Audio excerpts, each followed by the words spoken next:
So those that have been following me for a really long time know a couple of things. One, that I love talking about the weather and I love educating people about where to find weather information. Two, I post pretty frequently, maybe every day, every other day. And with everything that's been happening with NOAA and the actual physical attack that's coming to science and science research right now, I've had to scale it way back. I'm doing everything that I can, but it is also very taxing and mentally hard to see this phenomenal system that's in place, this National Weather Service and National Oceanic Atmospheric Administration, everything they do and all the research they've done and everything they've been doing for decades to be cut off at the knees. You see, what a lot of people don't realize is they truly just don't understand what the National Weather Service and the National Oceanic and Atmospheric Administration do. I'm just going to talk about the weather portion. There's an entire group out there that can talk about the oceanic side of things and how absolutely devastating it is, because it is NOAA. It's the National Oceanic and Atmospheric Administration. I can talk only to the A, and it doesn't look good. It's really bad. Honestly, it's so bad I don't even know where to begin. The fact that 27 people died in these tornadoes that happened recently is ridiculous. And there's a lot of different information out there about whether the National Weather Service office was fully staffed or not. And from the best of what I can tell, the layoffs had impacted that office. So everybody showed up for work that night, but they don't have people doing the jobs that need to be done anymore. Everybody was there, but there aren't enough people. It's not just Kentucky, though. It's a lot of places. A lot of places. Look at where we know we do not have round-the-clock operations anymore. And look at where London, Kentucky is on a map. Which other of these locations get tornadoes?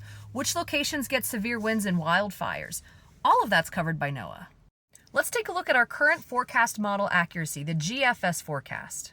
We're hanging out at maybe 0.85 with some dips below that. I just want you to see for comparison where it was a year ago. That black line is the GFS forecast. The forecast model is absolutely worse now, this May, than it was last May. Why is that? You see, after decades and decades of research and having these models improve and get better and better with time, we're starting to go the other way. And the reason being is because we're actually not only making cuts to the National Weather Service itself, but the locations that run the models and the data that goes into the models is all being undermined and taken away in order to collapse the system. I'm not going to that's what's happening. Like it or not, this is being done to collapse the system. Enjoy your real-time observations in your weather app of satellite data, radar, and observations. Guess what? The NSF cuts got rid of Unidata that manages all of that. So that kind of stuff will probably be going away unless this is reversed. And a lot of people will tell you, oh, this is all just dedicated to climate science. We just don't want people studying climate anymore. We don't hear more about global warming. That's not the case, actually. Because the proposed 2026 budget cuts like the funding for all the research entities, including the National Severe Storms Laboratory.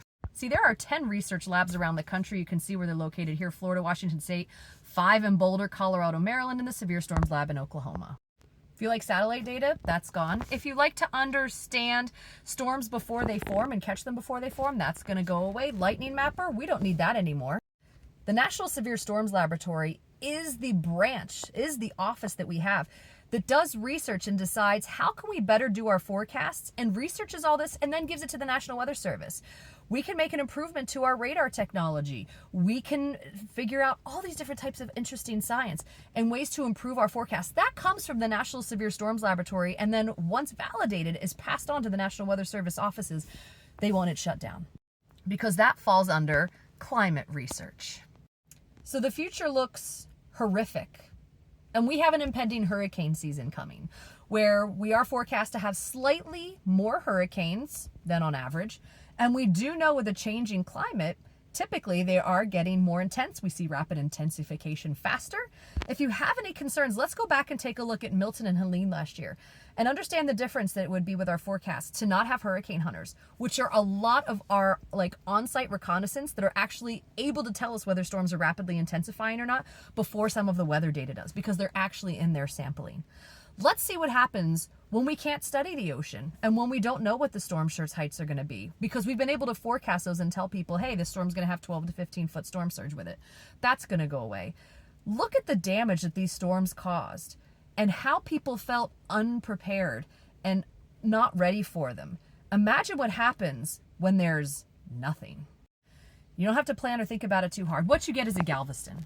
You get the storm of Galveston of 1900, where it's estimated between 8 and 12,000 people died. The best estimation somewhere around 10,000 people, because they didn't have the National Weather Service to the level that we do now. They weren't able to sample hurricanes as they were out in the ocean before they made landfall. And not only that, but they had people there telling them not to worry, passing along misinformation. Does any of this sound familiar?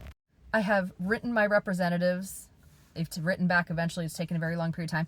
I have an entire page on my website. Click the link in my bio. I have an entire page about saving NOAA that I actually need to update with more additional information, but has everything you need to contact your representatives.